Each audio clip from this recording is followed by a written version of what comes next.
We are now less than an hour away from the start of the 2011 IZOD IndyCar Series season, the Honda Grand Prix of St. Petersburg. But already the grid is going to be down one car. This morning during warm-up, Sebastian Bourdais had a hard crash of the track's fast chicane, the turn 11 and 12 complex, and his damage on the number 19 Boy Scouts of America machine for Dale Coyne Racing has been deemed irreparable. So he will not make his long-awaited return to American Open Wheel Racing today. His teammate James Jakes also suffered damage in a crash at roughly the same time in another part of the course, but we have not heard any word about that. So I assume any word about that since the incident. So I assume that the team will be able to fix his car in time. The number 18 Acorn Stairlifts machine. Lots of storylines going into the opening round of the season. First off, obviously on the front row, the two main title combatants from last season, Will Power and Dario Franchitti, they are 1-2 on the grid again today. Considering what happened in their title duel last season, a duel that went to Franchitti by a mere 5 points in the final race of the season, you can be assured that Power will be itching to put his mark on the field today at St. Petersburg.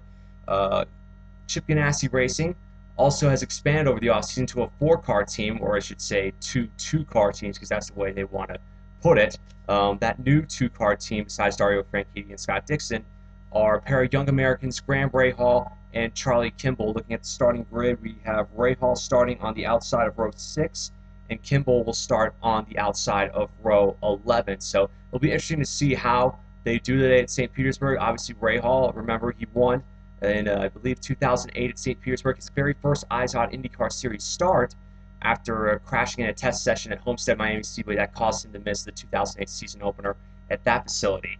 Another guy to look out for, and a guy that I wasn't sure what was going to happen with him, is Mike Conway. I put him down as a drop in the weekly fantasy racing deal on IndyCar Nation, but so far he's proven me wrong and everybody else wrong. He's been very stout in practice for the number 27 Andretti Autosport machine, the GoDaddy.com car this weekend. But still, it's race day. We'll see how he does in a race. He'll be starting on the outside of row 2 alongside Scott Dixon. And perhaps the biggest thing for this race is going to be how drivers react to those double file restarts. They have now been expanded to all venues, so we'll see it here at St. Petersburg. We actually saw a tweet go over from the Indianapolis Stars main IndyCar rider, Kurt Cabin. He says the restart zone is going to be about 200 feet from the starting line. The field will come to the green flag at 70 miles per hour. So this could mean a bit of a crash at the start. I could see this being a wreck fest early on before the drivers finally figure out how to get a grip on this. But we'll see how much excitement that raises. I'm sure it'll be very interesting to see. With that, with Bourdais' wreck, with him out, here's I believe it's the revised starting grid. Row 1 obviously being Will Power and Dario Franchitti. Row 2, Scott Dixon and Mike Conway. Row 3, Ryan Briscoe and Justin Wilson. Row 4, Marco Andretti and Tony Kanaan in a new ride. His new ride, the number 82 Geico machine for KB Racing Technology Lotus.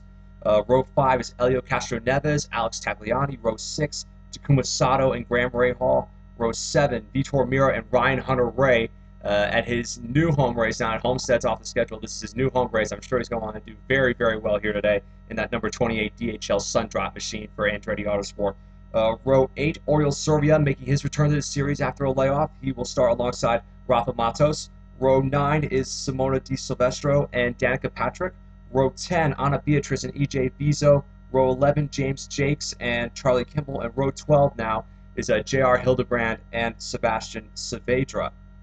A couple of hot spots here for the track. If you guys have watched St. Petersburg before, you know where I'm going with this. But if you haven't, the two main passing zones here are going to be at Turn 1 and Turn 10. Turn 1 being the end of the runway at Albert Whitehead Airport, which helps make up the course for the Honda Grand Prix at St. Petersburg. That is a right-hand course, deceptively wide, not as wide as it looks on television. So again, along with that double file restart rule that's coming into play today, that spot could see the potential for a lot of crashes as well as a lot of passing.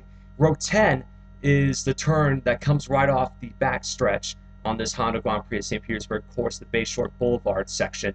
That is a hard left-hander. We've seen a lot of passing there in recent years, and we've also seen a lot of wrecks there too. So again, Turn 1 and Turn 10 are your two main hot spots here, as well as that chicane now. Obviously with Bourdais, that chicane at 11-12 complex that leads into the final turn, the hairpin that goes back onto the runway. So that's what I've got right now for the Honda Grand Prix of St. Petersburg. We are now about 45 minutes away from coverage starting over on ABC and your IMS radio network stations. If you can't watch or listen to the race, follow along with in-race tweets from me. Just go to twitter.com/Estrada Riding. I'll have a post-race recap up on my blog, IndyRacingRevolution.com, and I'm pretty sure I'm going to have something for FoxSports.com within the next couple of days on this race as well.